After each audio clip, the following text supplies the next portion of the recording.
Good morning, grade 12. We are starting with chapter 13 today. The topic there is tourism. This is a topic that will be included in your paper 2. In the textbook, it starts on page 105. So for today, we're going to basically look at the definition of tourism and also the different types of tourism. All right, now if we look at the introduction quickly, tourism kind of internationally developed spontaneously. Okay, nobody decided, okay, we're going to start a new industry and we're going to call it tourism. People basically got involved in tourism. They started traveling when they had the money, when they had the opportunity, when they had the time. And for many years, it wasn't an industry that was regulated or controlled in any kind of way. It wasn't a defined kind of industry. But towards the middle 1970s, businesses started looking at tourism as an economic activity instead of just a social activity. Now, most people think of tourism as just going on holiday. Now, I'm going on holiday. It is not an industry. It's not seen as an industry. It's not seen as an economic activity. We are just going on holiday. People are just traveling. All right. But obviously, tourism as an economic activity has grown tremendously. So it is a recognized industry in the tertiary sector now. Okay, 1990, the World Travel and Tourism Council was established so that they could supervise the industry and standardize its activities. All right, one of the things that they had to standardize, for example, was how are we going to measure tourism as an industry that is contributing to the GDP. We would like to know how big is its contribution to the GDP. We would like to know if tourism is growing or if it's shrinking. And for that to happen, we need to know exactly what is tourism. Right, then in South Africa itself, the Department of Tourism, Statistics South Africa, and then the Reserve Bank created a satellite office of the World Travel and Tourism Council in South Africa. And in South Africa, they are doing research all the time as to the contribution of tourism in the South African economy. Before lockdown, it was the fastest growing industry for South Africa. Right, so obviously in the South African context, it is a very important industry in respect to the contribution to the GDP. All right, then Statistics South Africa also compiles a tourist satellite account, a way of measuring tourism. But now, if we look at the definition of tourism, in an exam, you will see the definition is very, very wide. You have to cover at least 2 aspects of tourism to get the full 2 marks for your definition, because there's more than 2 things that you can say. All right. Basically, in general terms, tourism happens when people move away from their usual place of residence to a destination where they're going to make use of the facilities and they're going to take part in activities.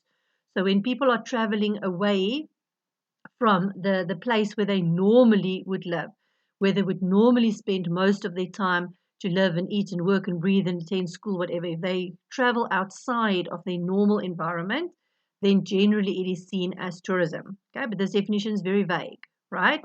It's got 3 important dimensions. Obviously, we say that there has to be a movement of people. People are moving from their usual environment and they're going to go to a destination where they are going to stay and they're going to participate in different activities there. The 2 elements is the journey to the destination, so the traveling itself, and then staying in the area, including your accommodation, for example, and including all the activities that you are going to participate in while you are staying at that destination. Right, and what is important for it to be classified as tourism, both the journey, the traveling, and the stay, your accommodation and the activities that you take part in, has to take place outside of your normal environment and normal place of residence. Okay, now in order to facilitate international comparisons, obviously we need to measure it in exactly the same way. The measuring of tourism has to be standardized. Right, so this is the official definition that we use. It says tourism is the activities of people traveling to and staying in places outside the usual environment for no more than 1 consecutive year for leisure, business, or other purposes that is not related to an activity remunerated from within the place visited. Now, what is important here is, for example, the traveling. They're traveling and staying in places for or outside of their usual environment. That is one of the things that they're going to look for in your definition. When people they travel outside of the usual environment. They stay outside the usual environment. All right, you will see that in order for it to be classified as tourism, you have to stay at least one night. Okay, so a little day trippy there and back does not classify it as tourism. There has to be at least 1 night's worth of stay. You have to stay for 1 night, but no more than 1 consecutive year. Okay, that is the second piece that is important there. Okay, it is tourism at least 1 night away from home, but a maximum of 1 consecutive year. If you stay away from your home for more than 1 consecutive year, it is no longer seen as tourism. Then it's seen as residence. You've moved there. All right. Then any other purpose. You are traveling for a specific purpose. All right. There's more purposes than just leisure or business. We're going to look at that just now. Okay, but you are traveling outside of your normal place of residence with a purpose. All right. But you cannot be remunerated. Okay.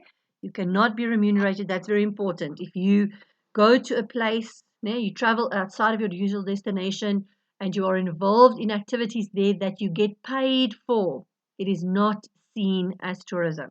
Okay, so the activities that you participate in there, you are doing for yourself, for personal reasons. If you get paid for traveling, then it is not seen as tourism. Okay, now if you look at that definition carefully, it means that people can be tourists in their own country or they can be tourists in other countries. Okay, we refer to domestic tourism and foreign tourism. So when people are traveling within their own country, so you travel from one province to another, for example, that is seen as domestic tourism.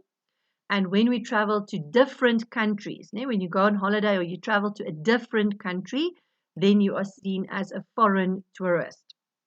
Okay, now when it comes to measuring tourism, it is very much harder for us to measure domestic tourism compared to foreign tourism. All right, foreign tourists, when they come into our country, they have to pass through customs and immigration checks. There's a counter. Whether they fly in, whether they drive in, it doesn't matter.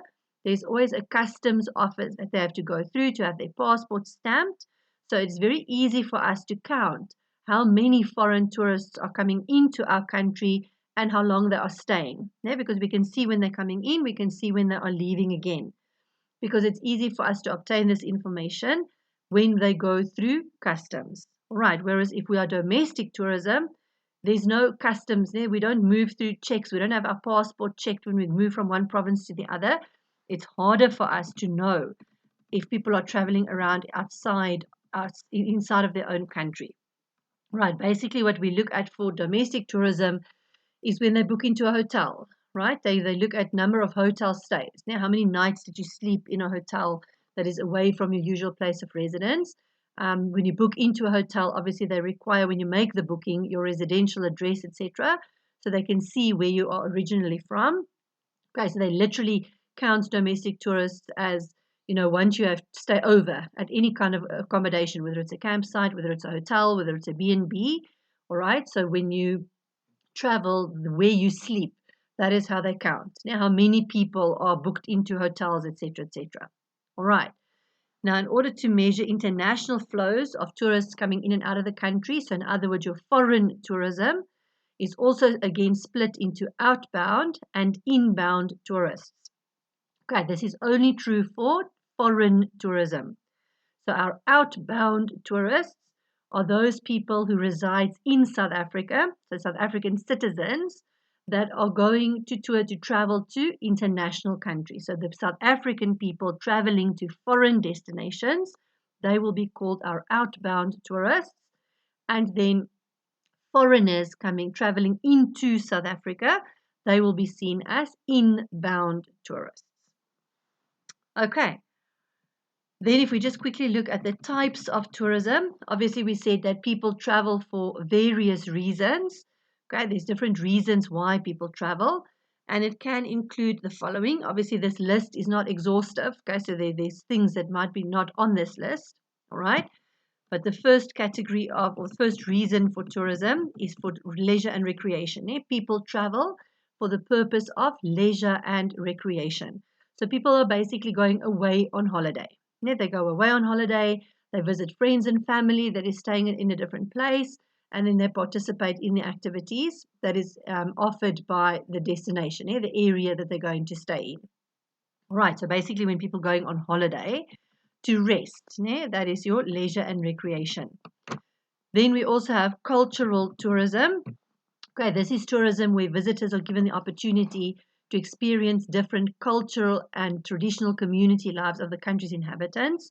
Okay, so for example, if you go to Namibia and you want to experience the lifestyle of the Khoisan people, you go and live in a little Khoisan village, you sleep in the huts where they sleep in, you eat the food that they would eat, you sit around the campfire and watch their dancing and their tradition, their stuff.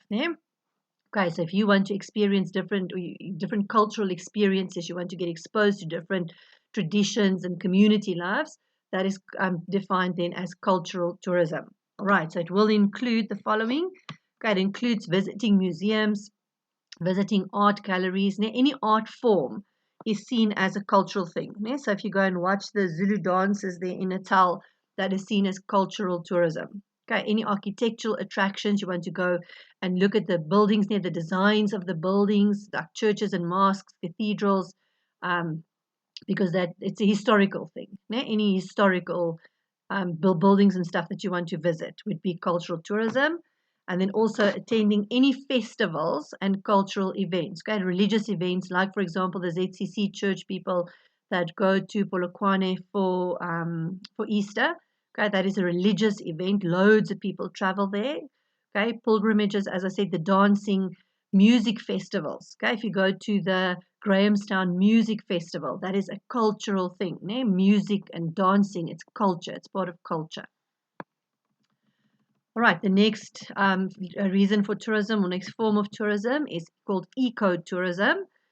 This is when people travel to different destinations where they can experience the natural beauty of a country. So visiting the natural areas. You want to go see plants, you want to go see the flowers, you want to go see different animals, the mountains, the rivers, whatever. That is called ecotourism. Right, so natural areas can include underwater.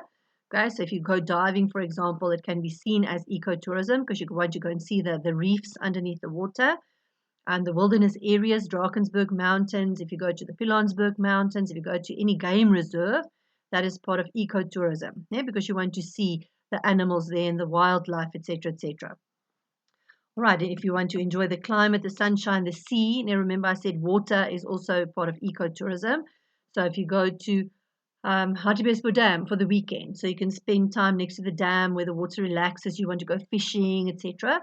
That is all part of ecotourism. All right, and this is seen as the fastest growing segment of the tourist industry. Our country just lends itself towards ecotourism in a big way because we do have lots of mountains, we have lots of rivers and the sea, we have different animals, the big five, we have different plants and stuff. If you go to the West Coast, you see the flowers like this right about this time of the year. There's lots of opportunities in South Africa for ecotourism. Then we also have business and professional tourism. This is when people travel to a country or to a different destination for business purposes. So, for example, you have to attend a meeting. You stay in Cape Town, but the head office for your business is in Sandton. So you have to come for the weekend or come for a week from a Monday to a Friday to attend meetings, to go to an exhibition, to attend a conference, right? All of that is part of business tourism. Okay, another example, there's incentive visits. Okay, where travel agents, for example, are invited to experience a resort, right? So somebody builds a new hotel or they build a new resort and they invite a whole bunch of travel agents to come and experience, to come and stay in their hotel, to eat the food at the restaurants and come and rest and relax there to make use of the facilities so that travel agents, when they have to book visits for clients. They have seen your hotel, they've seen your resort, and then they're happy to recommend it to their clients. All right. So obviously that is people that, Edgar's, for example, the retailers, the clothing retailers, they have people that shop for a living. Okay, literally, lovely job. They get paid to attend, for example, the fashion shows in Milan, in Italy, in France, whatever, where all the fashion stuff is happening. And once they visit there, they obviously go with the purpose of seeing what the fashion is, for the coming season. They would place their orders, whatever. So they're traveling internationally for the purpose of their job. They're there to see the clothing or whatever, to see what the fashions are, so they can do their planning for the next year's season. All right. And literally, like the travel agents, they go and they stay in places without having to pay for it. They go and stay in a hotel. They get so they can experience it, to see if they're going to recommend it to their clients or not. Lovely jobs. All right, then paleotourism. Okay, this is basically where people travel to areas where they can visit archaeological sites. Okay, so for example, the Kango Caves at Oudtshoorn, we have Maropeng here right by us in the Cradle of Humankind. So where you want to go and see where Mrs. Pless's skull was now dug up, whatever. It's sites where you can go see where fossils was taken out, etc., like the Cradle of Humankind here by us. All right, adventure tourism. Okay, this is where people travel, where they take part in adventurous activities. They want to go, for example, mountain climbing. They want to go hiking. They want to go abseiling down the mountain. They want to go 4x4ing up a mountain. They want to go mountain biking. Any diving even. You want to go dive with the great white sharks. All of this is seen as adventure tourism. You take part in activities that get your adrenaline pumping, things that other people normally would be scared of. Right, and then other reasons there.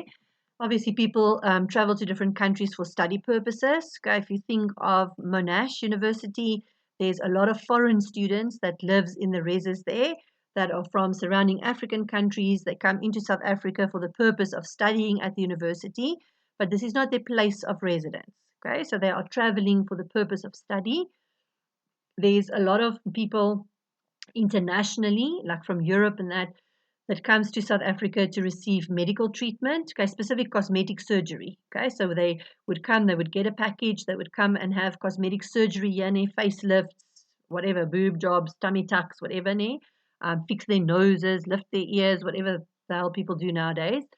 They come to have the surgery done, and then they book into, for example, a spa where they then recuperate. They can relax and get massages and get looked after for the time until they've recuperated from their surgery, and then they go back. All right, because South Africa is seen, our doctors are seen as very qualified and well respected around the world.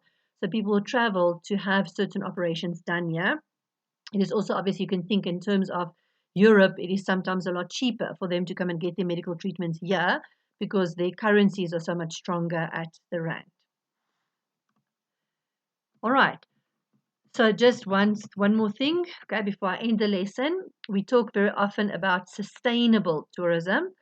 Okay, sustainable tourism is tourism that makes as little an impact on the environment as possible. All right. Obviously, any tourism, any human activity basically have an effect on the environment. And because tourism increases the population in an area, it does increase the impact that we have on the environment. There's more people consuming resources. We use more water, more electricity. All of that has an impact on the environment. Human waste, papers, stuff that we're throwing around, that has an impact on the environment. So we are saying that we want sustainable to increase. We want tourism to increase in our country, but we need for tourism to also be sustainable. All right, so we need to decrease the impact, the negative impact that tourism has on the environment, so that obviously this environment will stay intact for future generations as well. Sustainable means that what we consume right now, we are consuming in such a way that we are not destroying our resources, that the resources will stay intact for future generations to use as well. All right. So tourists travel basically because they have a demand for a specific experience, whether they want to come for business purposes, medical reasons, just recreation, they want to see archaeological sites. People travel for a specific reason. They are looking for a specific experience. Now, all the people that are traveling, all the people that have the need to travel, they are seen as the demand side of tourism. So all the tourists, whether it's domestic tourists, whether it's foreign tourists, inbound, outbound, people looking at traveling and having different experiences in different destinations, those are seen as the demand side of tourism. Okay. Then if we just look at the supply side quickly, this is the last thing I'm going to do in this lesson. All right. So if we look at this, the supply side of tourism, this will consist of all the businesses, organizations, and facilities that serve the specific needs and the preferences of the tourists. Okay, so the demand side is the actual tourists, the people wanting these experiences. And then the supply side will include all businesses, organizations that give the tourists the experiences that they want. All right. And most of these businesses you will find in the service industry. All right. So what makes up the supply side of the tourist industry? Okay, right. Obviously, accommodation. We said that for something to be classified as tourism, there has to be a minimum of 1 night stay up to the maximum of 1 year. All right. So obviously, it has to include accommodation. Wherever people are going to sleep, that is their accommodation. So that can be a hotel, it can be a guest house, can be a bed and breakfast, a B&B, a campsite, where people are going to stay in tents, where they are staying at a resort in a hut or a chalet, whatever. It includes the restaurants where they're going to eat. Now, obviously, if they stay over, they're going to eat supper, they're going to eat breakfast the next morning. So any restaurants associated with their accommodation, and then any recreational facilities that is offered by the places of accommodation. All right. So, for example, the hotel, if it's attached to a casino, the casino will be included as part of the tourist industry. If the hotel also has a spa that you can go and visit, that would be seen as part of the tourist industry. All right. If the hotel offers like Zulu dancing around the campfire at night, that is seen as a facility. It's an activity that people are going to participate in, and that is seen as part of tourism. Right, then it also includes the retailers that is selling travel accessories. Okay, for example, anybody selling souvenirs to the tourists, chemists that are selling medicines when tourists get sick, magazines, the printers of tourist magazines, the people selling arts and crafts at the tourist sites, anybody selling stuff to tourists, whatever stuff they are selling. Travel accessories, for example, would be bags, suitcases and bags that they're going to carry their crap in. Camera accessories, a camera bag, camera lenses, memory cards for their cell phones, right? Batteries for their cameras if the batteries die, etc., etc. Okay, souvenirs where they can buy like a T-shirt that says "I've been to Table Mountain," right? Chemists, as I said, if they get sick, where they can buy. If they go to a retailer to buy suntan lotion, that is seen as part of the tourist industry. Anybody that is selling stuff to tourists. Okay, then it also includes anybody that is involved in the tourist industry in terms of providing education, okay, and training for people that is involved in tourism. Okay, like hotel schools, some schools have got subjects called hotel keeping and catering. Our school doesn't. Okay, it's similar to consumer studies, just obviously more focused on hotel keeping. All right, so if you want to work in the tourist industry, you physically can go to a hotel school where they teach you, like there's chefs there, they teach the chefs, they teach them different cooking methods and how to prepare food really nicely. They teach them how to run a hotel, the management of the hotel, the front office, the booking systems, all of that is taught at the hotel school. Okay, tourism education programs. Okay, for example, at school, tourism is a subject at school. At KHS, we introduced it as a subject this year in grade 10. Next year, we will be offering in 10 and 11. All right, because it is the fastest growing industry in our country, obviously, it is a very important subject, where they teach you all about tourism and the destinations. Everything that we are doing in this chapter is very condensed.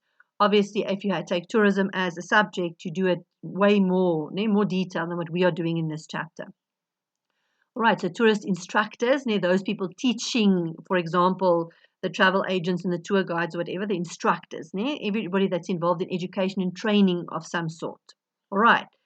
Then it will also include the tour guides. If you want to go on a guided tour of the Kruger National Park, they want to take you in that game driving vehicle. The tour guides driving those vehicles, travel agents that was booking your holiday, information centers where you can get information about different destinations, the game rangers that work there at the game reserves looking after the animals and giving information to people, housekeepers, right? The people working at accommodation, they're cleaning the rooms and keeping the hotels clean, food and beverage distributors, and everybody supplying food to the hotels, to the accommodations, to the restaurants where the tourists are going to go. All right, and then lastly also, any form of transport, because tourism involves traveling. So all methods of traveling is also going to be included under tourism. Okay, when you do car hire, tourists come into our country from other countries. Obviously, they need to move around in South Africa. They need to hire a car, right? So the car hire business is part of the tourist industry. Taxis, buses, trains, airlines, shuttle services, any method that these tourists use to move around at their destination, especially if they've flown to their destination, they will need obviously to be able to move around on the roads. So car hire, taxi, buses, trains, whatever form of transport they make use of to move around at their destination. All right. So you can see here that tourism is not a straightforward industry. Okay? In the other components of the tertiary sector, when we talk about commercial services, we know it's the buying and selling of stuff. If we talk about storage, we know what that is. Communications, we know what that is and what is included under there. But tourism is not so straightforward, all right, because it has different components to it, and it's a very wide industry, all right. So it's different from other industries in certain ways. It's way wider than most of the other service industries in the tertiary sector because it includes accommodation and commercial services and communications and transport. It includes almost all the other components of the tertiary sector. All right. So what makes it different? Okay, first of all, it impacts both positively and negatively on Indigenous communities. Later on in this chapter, we're going to look at what is the benefits of tourism for households.